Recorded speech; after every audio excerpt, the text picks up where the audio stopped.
Welcome back to Kelma B'Kelma. My name is Balakrishnan. I'm the country representative of Yes Europe Malta. This is episode 8. I'm pretty sure this would be episode 8. Thank you to everyone who's been watching our episodes so far. We are filming in the public today. We're in the middle of Storm Daniel hitting the country, so we're going to hope that we can film the episodes in the garden that we're filming in. We don't have to change location, so we'll see how that goes. But yeah, anyway, today we are joined by Gavin Muscat. Thank you. He has been a journalist at Newsbook for 3 years now. Gavin and I have been friends for a few years, and we thought we'd have the medium of Kelma B'Kelma to have a chat about the way we consume media in this day and age. So young people have never been more clued up on current affairs, and information-driven decisions have never been more apparent than they are now. So it's super critical that people are engaging and consuming their news and information in sustainable ways from objective sources. So that's why we have a journalist on board today to maybe have a chat about those things and see what we can kind of discover from the media point of view when it comes to reporting. So thanks for coming on, Gavin. Thank you for having me. Perfect. So, given that you are sort of a journalist in your early to mid-20s, what appealed to you as a young journalist to seek a career in the media when you were studying? So, it was definitely a case of me enjoying writing as a whole. It was always my favorite subject at school, definitely not math. So, it always felt like something I really wanted to do. Plus, the job itself kind of offers a mixture of staying in an office and coming up with ideas and actually going outside in the world and discovering stuff. Sure. Okay, so in that case, what kind of processes do you go about when identifying the issues that you want to write about? Is it based on capitalizing on opportunities that you feel that you need to report about because they're relevant, or do you tend to seek original and unique angles whenever possible to write about? So it's definitely a bit of both, because it's really important that you capitalize on what's popular right now. What are the current hot topics in the country that genuinely affect people. It's tough because yes, it's definitely the case where someone's reporting on the same thing constantly, but that's what happens. So it's up to you to come up with a new spin on something that everyone's talking about. Sure. Then on the other hand, it's kind of important that you also come up with your own content, and this is where the journalist job comes in really, and finds out what's not being talked about enough in reality. Okay. So if you look at the way where we come from as an NGO, we're an NGO conducting an interview with someone from the media. On the flip side, you have interviewed yourself in the past, NGOs such as Rota, who were our guests in episode number 7, and Blue Door Education for the media. So what motivated you to want to shine a spotlight on such endeavors? Definitely. So both NGOs in this case kind of relate to what the country is going through right now. Rota, is mainly known for advocating for more citizens using cycling as their main mode of transport, or at least incorporating it more into their daily lifestyle. Sure. But also advocating for better cycling infrastructure and even general better infrastructure for citizens such as pedestrians, wheelchair users, or disabled users. On the other hand, Blue Door Education helps out students coming from other countries who may find themselves alienated in Malta, and they even help migrants in one case, for example.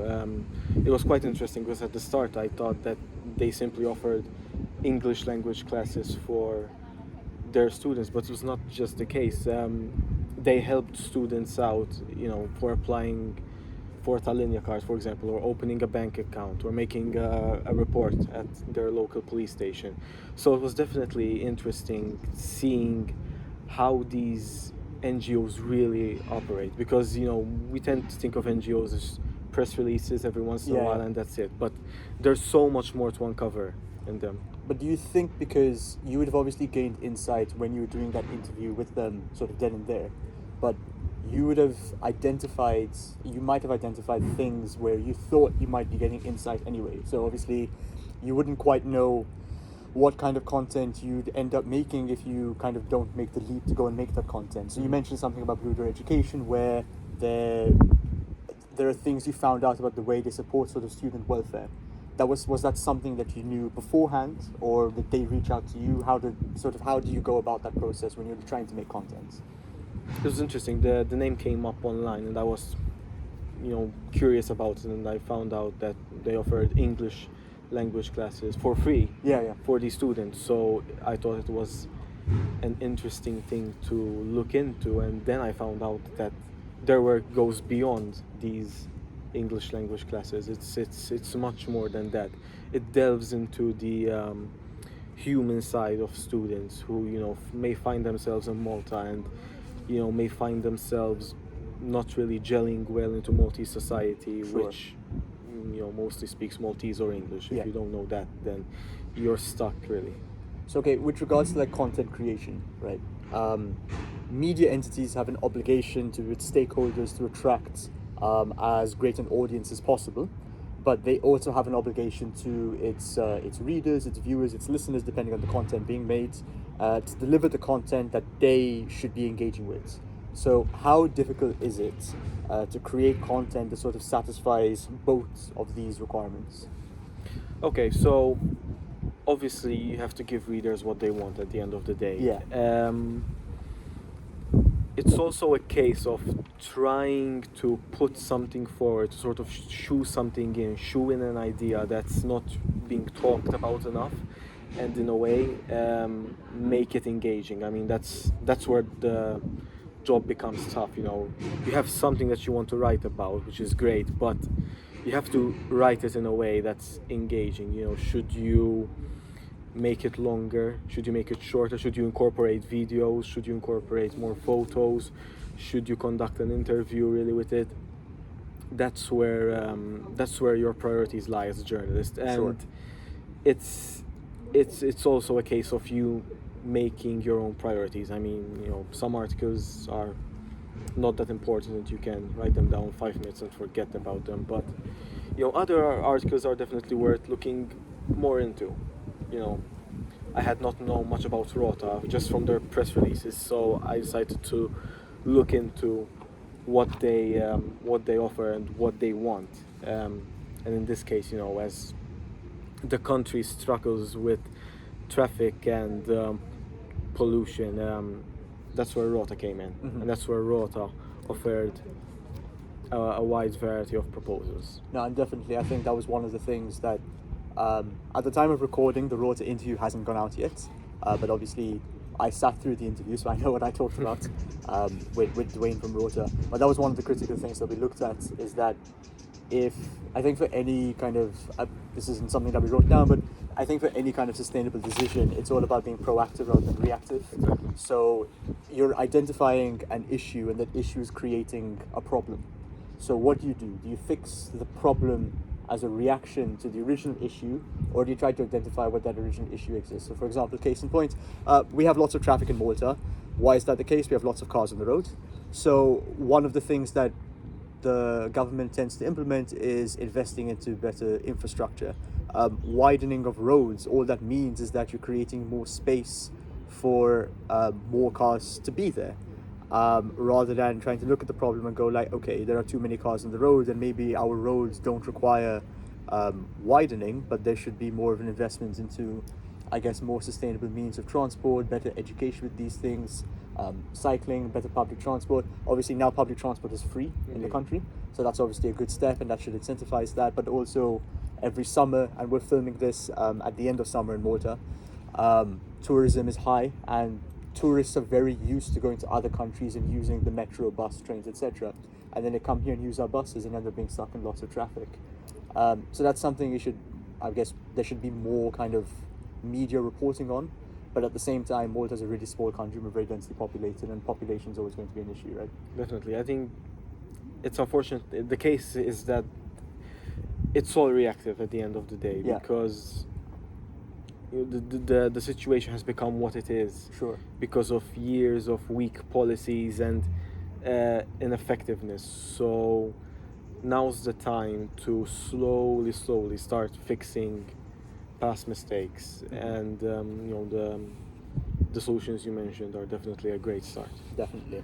So let's have a little bit of chat about sustainable media consumption from a consumer's perspective, right? And how you kind of look at it from a journalist's point of view. So given that you work within online news media, do you think readers want to consume and be engaged with their news through virtual means due to the convenience?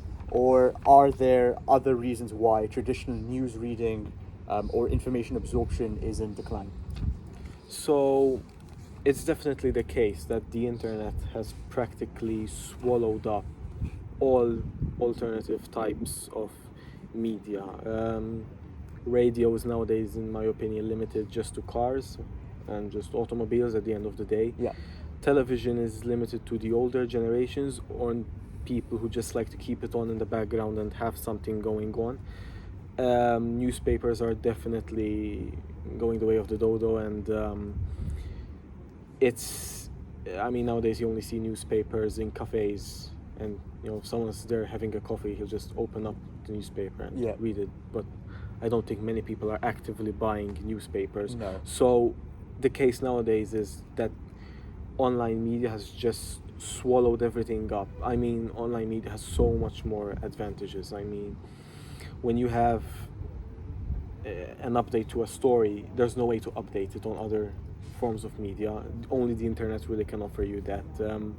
Radio has that, of course, but radio has the disadvantage of being something that's not visual. Mm-hmm. So that's out of the picture. And it's definitely the case that the internet is just the way to go. And I feel that it's important that any other type of media has to really buff up their media presence on social media especially, mm-hmm. and on a general website, of course. Sure. There are websites that depend solely on social media because the website itself doesn't have much of a followers, so they definitely depend only on social media. I think there's common ground between the traditional media who move towards kind of virtual social media means, and then kind of media outlets who start doing news, right? So there's that kind of middle ground that's being found. I think ultimately kind of business is generated by running ads, right? So typically in the past, newspapers and magazines, you'd have ads which are being sort of done over there, and that would be kind of targeted advertising, which now you can obviously get through virtual means. So is it more profitable from a news media outlet point of view to be generating business through posting news online than posting news kind of physically in reality because of, I guess, ad revenue? Definitely. Most of the ad revenue is mostly from social media in reality. Sure. You're not going to get that many readers on other forms of media, unfortunately. And many companies nowadays are less willing to advertise on something that's not the internet. Okay. So, right. I think personally, from my perspective, I haven't picked up a newspaper in a very long time. Mm-hmm. I don't think I bought a newspaper in about 10 or 15 years. I get all of my news, I won't say from social media, but I guess if you follow the news that you want to follow, so the news outlets or wherever it may be, they will then post their own articles on links, so Instagram or Twitter, and then you can sort of follow that link and go see the news that way. So it's not sort of getting your news through social media like someone sort of spreading fake news. It's still a very authentic kind of original way for receiving news. We did have an interruption like we predicted, but we haven't changed locations. So I was bridging one question to the other with regards to sort of how you consume news organically and authentically, but via the medium of social media. So is consuming news through social media alone the future that traditional media should be fighting or embracing? No, definitely embracing. Sure. Definitely. There's no way to fight it. There's no way. But would you fight it even if you wanted to? It's definitely possible, but it's a losing battle. till something genuinely revolutionary comes up, there's nothing beating the internet. Apologies for the interruption again. There's quite a few tourists around, and they don't. I mean, we are filming in the public, so I mean, this is they have every entitlement to do what they want. We're a nice place, so And it's to be expected. To be expected. So hopefully that should be the last interruption we get. So talking about trying to marry the two sustainability aspects of this interview, for sustainability from a media consumption point of view, but then also reporting on sustainable issues in the country. So do you think various disciplines of sustainability achieve a required level of coverage by the media in Malta? Okay, so Eric, in my opinion, every question the country has asked in the past decades has all been about sustainability. Yes. It's all been sustainability regarding numbers. Can the country sustain the amount of cars? Can the country sustain the amount of people? Can the country sustain the amount of tourists? Property, gaming companies. It's all been questions of sustainability. There's always been the idea that Malta is a small country that is limited by its size and its abilities, but in the past 10 years or so under the new government, it's always been trying to push above their weight, always do something that's never been done before, in more than several aspects, both good and bad in reality. So it's definitely strange. I mean, as we all know, the population has practically exploded in 12 years since the last census. And the birth rate is less than 1. So Definitely. So the reason why the population has exploded is because of... Definitely. Yeah. So the latest census done in 2021 showed that 20% of the population is now solely made up of foreigners. Non-Maltese people. Non-Maltese people, exactly. And it's put up that question saying, well, with the government on one side saying we need these workers in order to maintain the current economic growth, while the other side, not necessarily a political party, but the other side that opposes the view saying, the country has this amount of infrastructure but has this amount of population, and it's definitely being felt. I mean, as if you consume the media and you realize that the waste problem has gotten out of hand. In some localities where there are so many tourists and so many non-Maltese residents, the authorities aren't keeping up. Look at the General Hospital, Mater Dei. It's struggling to really keep up. Public transport is full all the time. Yeah. Which, yes, I mean, directly caused by making it free, which is a good step. But obviously, it's not enough to make it free on its own, public transport. There's more to do. It's like a chain in reality. I think, so I think ultimately, I guess it's a conversation which is a bit uncomfortable to have, because I don't know how you stop it really. Well, there are ways to stop it, but I don't think it's very appropriate for us to talk about it. But yeah, I think population is a big player in this. So right across the harbour that way, in Slima, I think it was last week or the week before, there was that protest by Slima residents who were demanding for a better quality life, and there were there were statements being made and exclamations being made about sort of e-scooters and rats and rubbish, and there's all of these things that we can do with regards to education and communication, right? That's the importance of the media that does come in to, I guess, not just report on these things after they've happened, but also educate people about these things before they could happen, and collaborating with statisticians and collaborating with academics and people from industry in order to deliver these messages.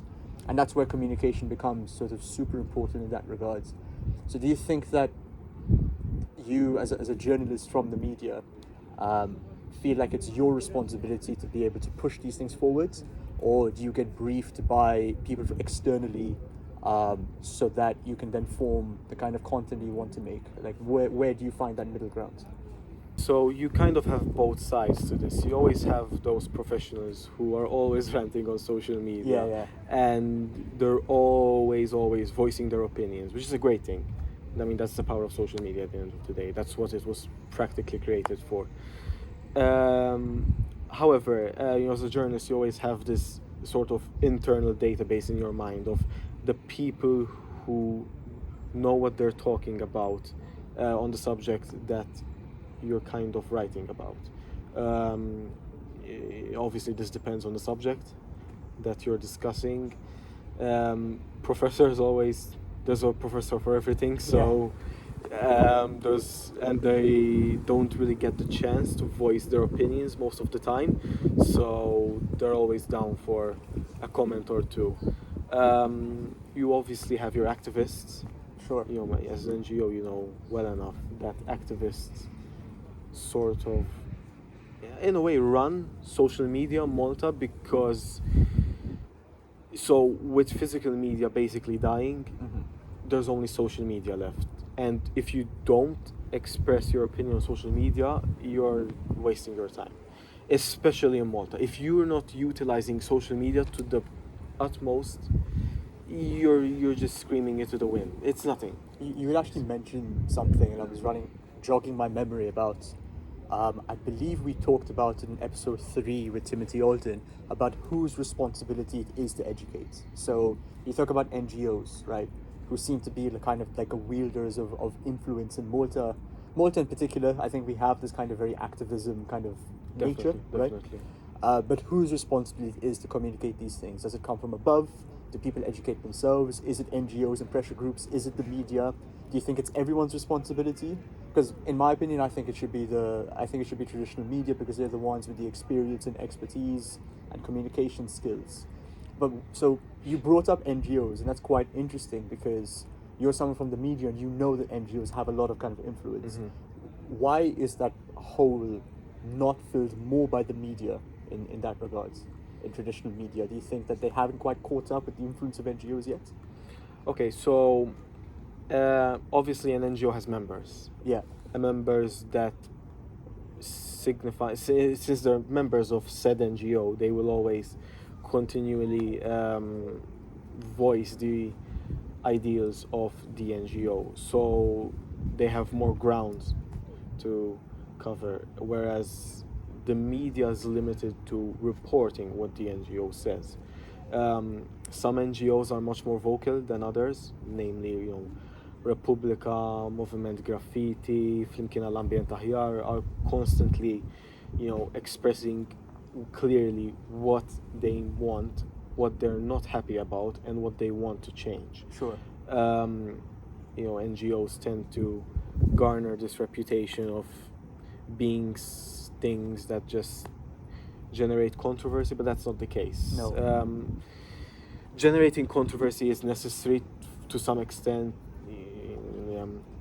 Referencing, for example, the John Paul Sophia question, it was necessary to generate controversy. I think controversy just means that there's opinions are divided. Exactly. Right? Which is obvious in a healthy society. Yes. A democratic society. I think there's some things which are definitely controversial. Definitely. Because, so if there's something where it can positively affect some people but negatively affect other people, I think it's always going to be controversial. But then there's something where it's just dividing opinion. I think that's less controversial and more just divisive, right? Sure. Okay. I think we're reaching the end of our interview, but we tend to end every Kelma B'Kelma interview, because we are an NGO targeted with younger audiences, by talking about, by referencing a question for younger generations. So, how should young people be certain that they have identified the most reputable media sources to receive their news and information? So even you as a consumer, as a young person, How do you do it? Okay, so obviously the media landscape in Malta is very healthy. Yeah. Considering the size of the island, we still have a very good number of newspapers. We still have a very good number of radio stations that are operating and have a relatively large audience. Despite decreasing in popularity, there's still an audience. We also have a very, very, very high amount of news outlets. some of them limited to an online presence, such as Love in Malta, Love in Side Malta, Street, Side Street, exactly, yeah. exactly. Malta Daily. Yeah. And it's up to the viewer to decipher what they want at the end of the day. The best thing about having that many news outlets is you have a wide choice. Sure. You know, you might not enjoy a news outlet's idea on something or the way they report things. It might seem petty, but that's just the way it is. Mm-hmm. Some people will just outright not like you. Sure. But you can always strip away what Exactly. you... But like, if Exactly. you just want to engage in information objectively, you can strip away all of the things that you don't necessarily want to be engaging with, right? Exactly. You know, our side of the job is trying to compete with one another as a media outlet. Yeah. So trying to always get the next scoop, writing about something that no one's written before, and finding that next story that could, you know, create discussion. I mean, at the end of the day, that's what you want. You know, obviously generating income is one thing, but there's no way to generate income without generating discussion. That's the main goal of every article. Every single article is there to generate a form of discussion that could be something that people are talking about right now. Hot topics will always be hot topics. But, you know, think of the current hot topics and think of where they started. You know, waste right now is a hot topic, but it wasn't always a hot topic. No. So it started from somewhere. You know, where did it start from? That's it at the end of the day. Transport, you know, traffic wasn't always that big of an issue in Malta. It's only been an issue in the past 20 years or so. So how did that start? Sure. Yeah, definitely. I mean, everyone definitely looks forward to... if there are journalists that you do like, you always look forward to the next kind of media piece that they're going to put out. And on that topic, you can find Gavin's LinkedIn down below. Gavin reshares all of the... I believe you do reshare all of the articles that you do write, whenever you get the chance. And then also his Newsbook profile will also be in the link in the description. Thank you for taking time out of your public holiday day to come and meet me. I think Gavin and I are going to go find a pub and have a pint now. Why not? And yeah, thank you to everyone for watching us. I hope the wind wasn't too bad, even though it is picking up a little bit right now. And It knows the interview's over. I will shout the outro. And yeah, thank you everyone for watching us. We'll be back very shortly with another Kelma B'Kelma, hopefully pretty soon. I think we have a pretty good idea what the next Kelma B'Kelmas are going to look like. So they're all going to be very, very closely linked to sustainability, but in different kind of angles. And today was one of the topics that we had on our bucket list, which is sustainable media consumption. So thank you for having a chat with us about that. Thank you for having me. And thank you to everyone for giving it a listen. Cheers.